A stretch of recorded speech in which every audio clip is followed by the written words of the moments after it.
সাধারণ শেয়ার, অগ্রাধিকার share, bonus share, বিলম্বিত শেয়ার। তোমার আর কিচ্ছু লাগবে না, এটা ম্যানেজমেন্টে আসবে, ফাইন্যান্সে আসবে, অ্যাকাউন্টিং এ আসবে।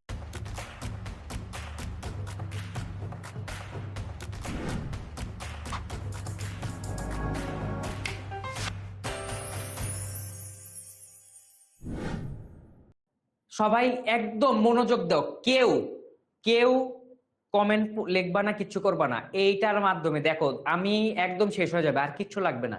আজকে আমরা শিখবো সাধারণ শেয়ার, অগ্রাধিকার শেয়ার, বোনাস শেয়ার, বিলম্বিত শেয়ার। তোমার আর কিচ্ছু লাগবে না, এটা ম্যানেজমেন্টে আসবে, ফাইন্যান্সে আসবে, অ্যাকাউন্টিং এ আসবে।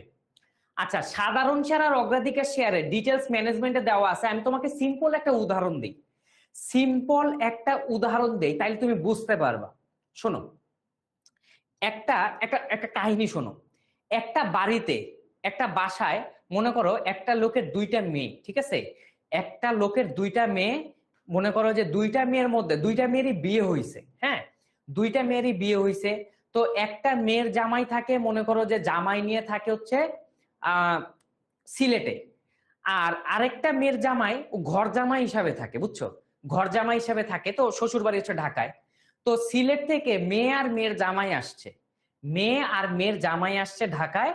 তো এখন দুই জামাই ঘরের মধ্যে আছে, তো এখন শাশুড়ি কি করছে, মনে করো যে মুরগির রান একটাই ছিল, তো মুরগির রান একটা রানছে। এখন কেউ বললো না মুরগির রান দুইটা, ভাই একটা রানছে, এটাই শোনো। মুরগির রান একটা রানছে। এখন তোমরা আমাকে বলো তো, যে এই একটা মুরগির রান কাকে দিবে? জামাই তো দুইটা, একটা হচ্ছে ঘর জামাই, আর একটা দূরে থাকে, দূরে থেকে আসছে। কাকে দিবে একটা মুরগির রান? অবশ্যই কাকে দিবে? যে দূর থেকে আসছে, তাই না? যে দূর থেকে আসছে তাকে ওই মুরগির রানটা দেওয়া হবে। এখন এতে কি ঘরের যে জামাই আছে ও কি মন খারাপ করবে? অবশ্যই মন খারাপ করবে না, কারণ ও তো ঘরের লোক হিসেবেই বিবেচিত হয়, তাই না? ও তো ঘরের লোক।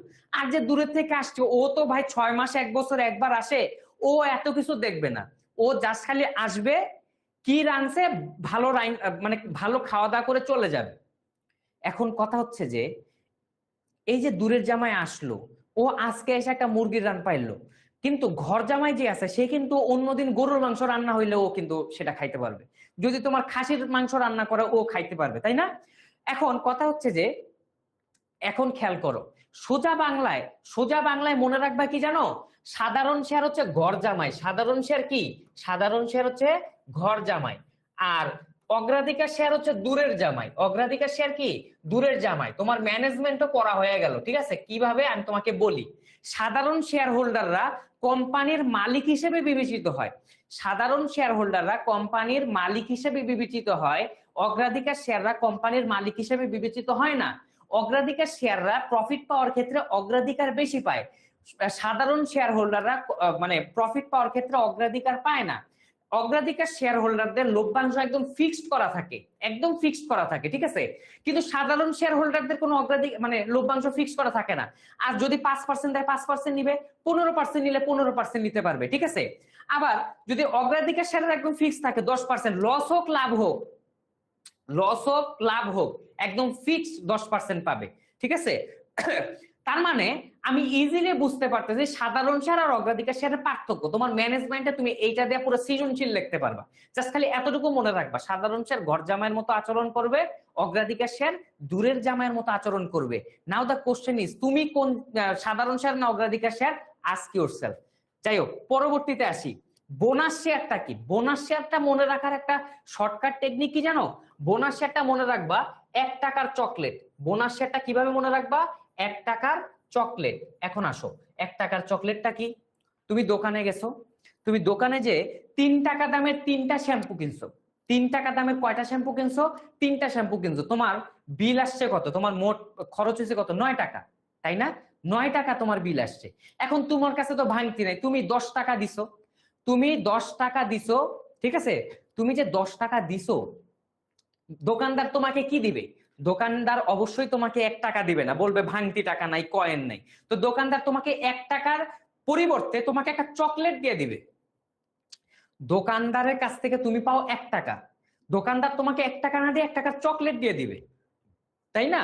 তার মানে বোনাস শেয়ারটা কি? বোনাস শেয়ারটা হচ্ছে কোম্পানি তোমার তোমার যতটুকু লভ্যাংশ পাওয়ার কথা, ফর এক্সাম্পল তুমি 1000 টাকা তুমি লভ্যাংশ পাবা, তোমাকে 1000 টাকা না দিয়ে 1000 টাকার সমপরিমাণ একটা শেয়ার দিয়ে দিবে তোমাকে। এটা হচ্ছে বোনাস শেয়ার। কথা বুঝতে পারছি? তুমি 1000 টাকা লভ্যাংশ পাওয়ার কথা 1000 টাকা না দিয়ে তোমাকে 1000 টাকার শেয়ার দিয়ে দিবে, তার মানে 1 টাকার চকলেট হিসাবে মনে রাখবা। বিলম্বিত শেয়ার কি? বিলম্বিত শেয়ার মনে রাখবা হচ্ছে মা, তোমার বাসায় যদি মনে করো খাসির মাংস রান্না করা হয়েছে, মুরগির মাংস রান্না করা হয়েছে, সর্বপ্রথম কি তোমাকে কি তোমার মা খাবে? সর্বপ্রথম কিন্তু তোমার মা বা আমাদের মারা খায় না, আগে পরিবারের সবাইকে দেওয়ার পর তারপরে মনে করো যে মারা খায়। তার মানে বিলম্বিত শেয়ার হোল্ডাররাও সেম, সবাইকে শেয়ার মানে লভ্যাংশ দেওয়ার পর যদি থাকে তাহলে বিলম্বিত শেয়ার হোল্ডাররা পায়, না হলে পায় না। আমি আশা করি তোমাদেরকে খুব সহজে এই 4টা জিনিস শিখাইতে পারছি, তোমাদের ম্যানেজমেন্ট অ্যাকাউন্টিং সব জায়গায় খুব ইজিলি তোমরা লিখতে পারবা, অ্যান্সার করতে পারবা। Thank you very much.